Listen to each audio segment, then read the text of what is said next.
పర్వాలా జగనేమో ఎంత మట్టికి రుచికొండ అన్నాడు, ఒక 10 కోట్లు పెట్టాడు అక్కడ. పవన్ ఉన్నాడని చూపించకూడదు. చూపించారనుకో, చంద్రబాబు నాయుడు పరిపాలన ఎలా ఉంది బాబాయ్? పరిపాలన బాగానే ఉంది. కాకపోతే మరి ఆయన కోసం చూసుకోకూడదు, అందరి వాళ్ళ కోసం, పిల్లల కోసం చూసుకోకూడదు, ప్రజలందరి కోసం.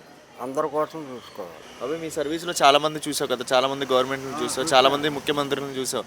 నీకు ఈయన కూడా పెద్ద సీనియర్ అంటారు పొలిటికల్లో కూడా. మీకు ఎలా అనిపిస్తుంది చంద్రబాబు నాయుడు మీద? నాకు ఎలా అనిపిస్తుంది అంటే, మన వర్గమే మనోళ్ళే అనుకున్న భావన ఉండకూడదు. అందరు కులం మొత్తం భేదం లేకుండా అందరినీ చూసుకుంటారు. భేదం లేకుండా అందరూ బాగుండాలని వెళ్ళాలి. ఇప్పుడు 4,000 పింఛన్ చేస్తా అన్నాడు కదా చుట్టుపక్కల. చేసాడు, ఇస్తున్నారు. నాకు దగ్గర 70-60 వచ్చేసినాయి, 60 వచ్చినాయి. మరి 50 పింఛన్లు ఇప్పుడు వదులుతారా అంటున్నారు కదా. వదిలితే మరి పర్వాలా. ఎలా అనిపిస్తుంది బాబాయ్? గతంలో మనకు పింఛన్లు అనేది చాలా తక్కువ ఉండేది పెద్దవాళ్ళకి. ఇప్పుడు 4,000 ఒకేసారి చేశారు కదా, మీలాంటి వాళ్ళకి సహాయంగా ఉండిద్ది అంటారా? ఇచ్చేస్తారు. సహాయంగా ఉంటుంది. మరి గతంలో చూశారు కదా, గత 5 సంవత్సరాలు ఎలా అనిపించింది? పర్వాలా జగనేమో ఎంత మట్టికి రుచికొండ అన్నాడు, ఒక 10 కోట్లు పెట్టాడు అక్కడ. 300 కోట్లు. 300 కోట్లు ఏమో నాకు లెక్క తెలియదులేదు. మరి ఎందుకంత అది రుచికొండ అవసరం అంటారా? పిల్లల కోసమేమో అలా అంటారా? మరి ఈయన కూడా చంద్రబాబు నాయుడు కూడా నిజంగానే ఆ సంవత్సరాన్ని చూస్తాకి కట్టాడేమో మరి. మరి మరి పాస్బుక్ల మీద కూడా ఫోటోలు వేయించుకోవడానికి కొన్ని కోట్లు ఖర్చు పెట్టారని చంద్రబాబు నాయుడు అంటున్నాడు. ఉన్నాయి అవన్నీ. మాకేంటంటే టీవీ 9లో చూస్తాను నేను.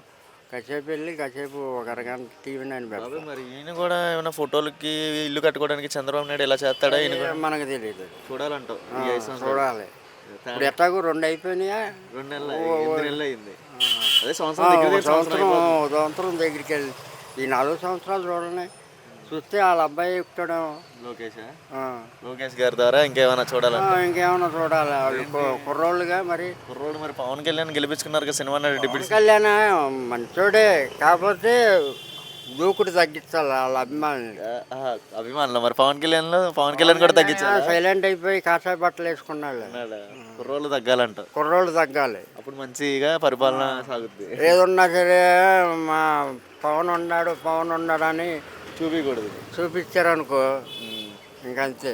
లీడర్ లక్షణాలు లీడర్గా చేయాలా, పిల్లలు కూడా లైన్లో పెట్టుకోవాలి. రౌడీజం చేయకూడదు. రౌడీజం ప్రశాంతమైన వాతావరణంలో ఉండాలి ఫ్రీగా. ఇప్పుడు వెళ్తున్నాను బాబాయ్ అని ఆగి అది ఆ గౌరవం ఇవ్వాలి ఎవరికైనా. సో ప్రజెంట్ అయితే రాబోయే రోజుల్లో ఏం జరగబోతుందో, ప్రజలకు మంచి జరిగిద్దో లేదో అని చూడాలంటావు ఈ 4 సంవత్సరాలు. చూడాలి. సరే.